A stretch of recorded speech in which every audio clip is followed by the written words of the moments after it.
Tu veux que je te raconte l'histoire du championnat du monde de raclette ? Ok, mais moi, je ne raconte mes histoires qu'aux enfants qui se lavent les dents. Donc attrape ta brosse à dents, ton dentifrice, et tu frottes jusqu'à ce que l'histoire soit terminée. 3, 2, 1, 0. Aujourd'hui, on va parler de la chose la plus importante dans la vie, la chose qui donne du baume au cœur et envie de se lever le matin quand il fait encore nuit, moche et froid, la gastronomie. D'ailleurs, c'est lequel ton plat préféré ? Celui que tu pourrais manger dès le petit déjeuner, midi et soir, tous les jours, tous les mois, toute l'année ? Les frites ? La pizza ? Les coquillettes ? Le cordon bleu ? Ou les brocolis, les choux de Bruxelles et les épinards ? Moi, je sais. C'est un plat savoyard qui dégouline de fromage et qui parfume la maison pendant une semaine après l'avoir mangé. La raclette. Y a rien de meilleur dans la vie. Mais non, je ne suis pas dingue. Et figure-toi que je ne suis pas la seule à penser ça. C'est aussi le point de vue des participants au championnat du monde de raclette. Tu veux en savoir un peu plus sur ce fabuleux championnat ? Une petite seconde. D'abord, j'ai une devinette pour toi.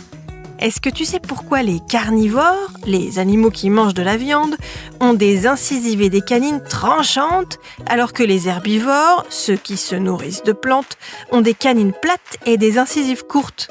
Eh bien, tout simplement parce que leurs dents sont adaptées à leur régime alimentaire. Les lions ou les loups ont besoin de dents qui les aident à déchirer la chair de leur proie, alors que pour les poneys ou les vaches, il s'agit de broyer les végétaux. Pour en revenir au plus beau concours de la Terre, un championnat du monde de raclette a donc été organisé en Suisse. Il y avait plusieurs catégories pour désigner la meilleure raclette. Quelle chance pour le jury qui a pu goûter les meilleurs fromages du monde! Il y avait des concurrents de France, de Suisse, mais aussi de Belgique, d'Italie, de Roumanie et du Canada. Ce sont les Suisses qui ont raflé presque tous les prix. Un éleveur français a tout de même remporté une médaille d'argent dans la catégorie du lait cru d'alpage. En ce qui me concerne, même si ce n'est pas le fromage qui a remporté la compétition, je me régale toujours avec une raclette. Bon, montre-moi un peu tes dents. Fais A, fais I. C'est pas mal ça, bien blanche comme il faut. Tant pis pour vous les caries. Allez, maintenant, au lit. Je vais pas aller me coucher. Retrouvez les épisodes des Dents et Dodo sur le site et l'application BFM TV et sur toutes les plateformes de streaming. Si cet épisode vous a plu, n'hésitez pas à lui donner une note, à vous abonner à la playlist et surtout à en parler autour de vous.